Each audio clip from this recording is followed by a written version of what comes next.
संबंध। पूर्व श्लोक में जिस योग की प्रशंसा की गई है उस योग की प्राप्ति का उपाय आगे के तीसरे श्लोक में बताते हैं। आरुरुक्षोर्मुनेर्योगम् कर्म कारणमुच्यते योगारूढस्य तस्यैव कर्मः कारणमुच्यते। जो योग में अर्थात समता में आरूढ़ होना चाहता है ऐसे मननशील योगी के लिए कर्तव्य कर्म करना कारण है और उसी योगारूढ़ मनुष्य का सम यानी शांति परमात्मा प्राप्ति में कारण है। व्याख्या। आरुरुक्षोर मुनेर योगम कर्म कारणम उच्यते। जो योग समता में आरूढ़ होना चाहता है ऐसे मननशील योगी के लिए योगारूढ़ होने में निष्काम भाव से कर्तव्य कर्म करना कारण है।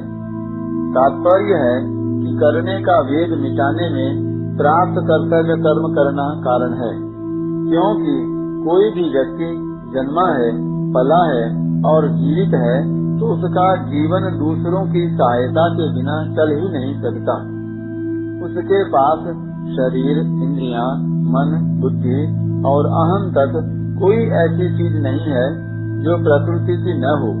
इसलिए जब तक वह इन प्राकृत चीजों को संसार की सेवा में नहीं लगाता तब तक वह योगारूढ़ नहीं हो सकता, अर्थात समता में स्थित नहीं हो सकता, क्योंकि प्राकृत वस्तु मात्र की संसार के साथ एकता है, अपने साथ एकता है ही नहीं।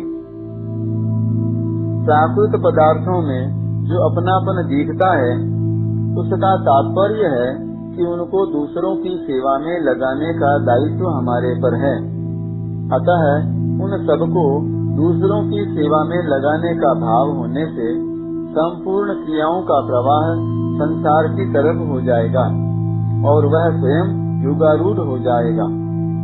यही बात भगवान ने दूसरी जगह अन्वय व्यतिरेक रीति से कही है कि यज्ञ के लिए अर्थात दूसरों के हित के लिए कर्म करने वालों के संपूर्ण कर्म हीन हो जाते हैं, अर्थात किंचन मात्र भी बंधन कारक नहीं होते और यज्ञ से अन्यत्र अर्थात अपने लिए किए गए कर्म बंधन कारक होते हैं। योगारूढ़ होने में कर्म कारण क्यों है? क्योंकि फल की प्राप्ति अप्राप्ति में हमारी समता है या नहीं, उसका हमारे पर क्या असर पड़ता है, इसका पता तभी लगेगा जब हम कर्म करेंगे। समता की पहचान कर्म करने से ही होगी। तात्पर्य है कि कर्म करते हुए यदि हमारे में समता रही, राग द्वेष नहीं हुए, तब तो ठीक है, क्योंकि वह कर्म योग में कारण हो गया। परंतु यदि हमारे में समता नहीं रही, राग द्वेष हो गए, तो हमारा जड़ता के साथ संबंध होने से वह कर्म योग में कारण नहीं बना। योगारूढ़स्य तस्यैव शमः कारणमुच्यते। असत के साथ संबंध रखने से ही अशांति पैदा होती है। इसका कारण यह है कि असत पदार्थों यानी शरीर आदि के साथ स्वयं का संबंध एक क्षण भी रह नहीं सकता और रहता भी नहीं, क्योंकि स्वयं सदा रहने वाला है और शरीर आदि मात्र पदार्थ प्रतिक्षण अभाव में जा रहे हैं। उन प्रतिक्षण अभाव में जाने वालों के साथ यह स्वयं अपना संबंध जोड़ लेता है और उनके साथ अपना संबंध रखना चाहता है, परंतु उनके साथ संबंध रहता नहीं, तो उनके चले जाने के भय से और उनके चले जाने से अशांति पैदा हो जाती है। जब यह शरीर आदि असत पदार्थों को संसार की सेवा में लगाकर उनसे अपना सर्वथा संबंध विच्छेद कर लेता है, तब असत के त्याग से उसको स्वतः एक शांति मिलती है। अगर साधक उस शांति में भी सुख लेने लग जाएगा तो वह बंध जाएगा। अगर उस शांति में राग नहीं करेगा, उससे सुख नहीं लेगा, तो वह शांति परमात्मा तत्व की प्राप्ति में कारण हो जाती है। परिशिष्ट भाव। योगारूढ़ होने की इच्छा वाले साधक के लिए योगारूढ़ होने में निष्काम भाव से कर्म करना कारण है और उससे प्राप्त होने वाली शांति परमात्मा प्राप्ति में कारण है। तात्पर्य है कि परमात्मा प्राप्ति में कर्म कारण नहीं है, प्रत्युत कर्मों के संबंध विच्छेद से होने वाली शांति कारण है। यह शांति साधन है, सिद्धि नहीं। विवेक पूर्वक कर्म करने से ही कर्मों का राग वेग मिटता है, क्योंकि राग मिटाने की शक्ति कर्म में नहीं है, प्रत्युत विवेक में है। जिसकी योगारूढ़ होने की लालसा है वह सब कर्म विवेक पूर्वक ही करता है। विवेक तब विकसित होता है जब साधक कामना की पूर्ति में परतंत्रता का और अपूर्ति में अभाव का अनुभव करता है। परतंत्रता और अभाव को कोई नहीं चाहता,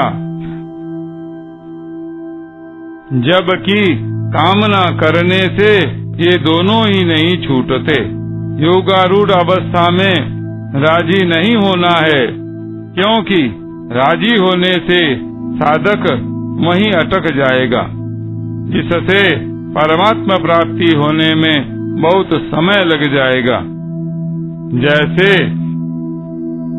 पहले बालक की खेल में रुचि रहती है, परंतु बड़े होने पर जब उसकी रुचि रुपयों में हो जाती है, तब खेल की रुचि अपने आप मिट जाती है। ऐसे ही जब तक परमात्मा प्राप्ति का अनुभव नहीं हुआ है, तब तक उस शांति में रुचि रहती है, अर्थात शांति बहुत बढ़िया मालूम देती है, परंतु उस शांति का उपभोग न किया जाए, उसमें उपराम हो जाए, तो उसकी रुचि अपने आप मिट जाती है और बहुत जल्दी परमात्मा प्राप्ति का अनुभव हो जाता है।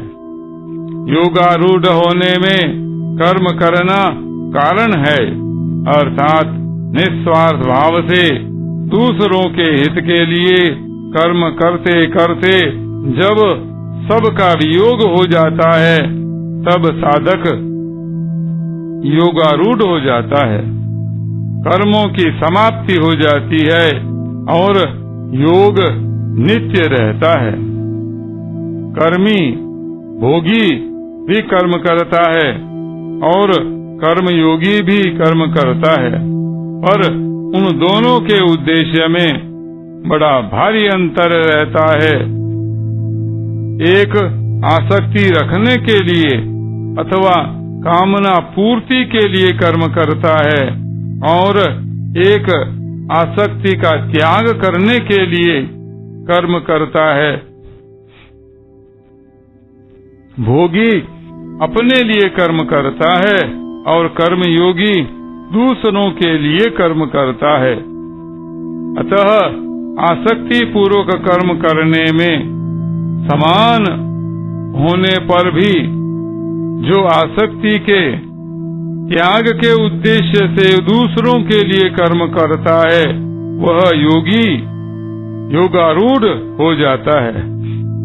कर्म करने से ही योगी की पहचान होती है, अन्यथा वृद्धा नारी पतिव्रता। यहाँ जिसको सम शांति कहा गया है, उसी को दूसरे अध्याय के 64वें श्लोक में प्रसाद अंतःकरण की प्रसन्नता कहा गया है। इस शांति में रमण न करने से निर्वाण परमा शांति की प्राप्ति होती है। त्याग से शांति मिलती है। शांति में रमण न करने से अखंड रस तत्व ज्ञान मिलता है और अखंड रस में भी संतोष न करने से अनंत रस परम प्रेम मिलता है।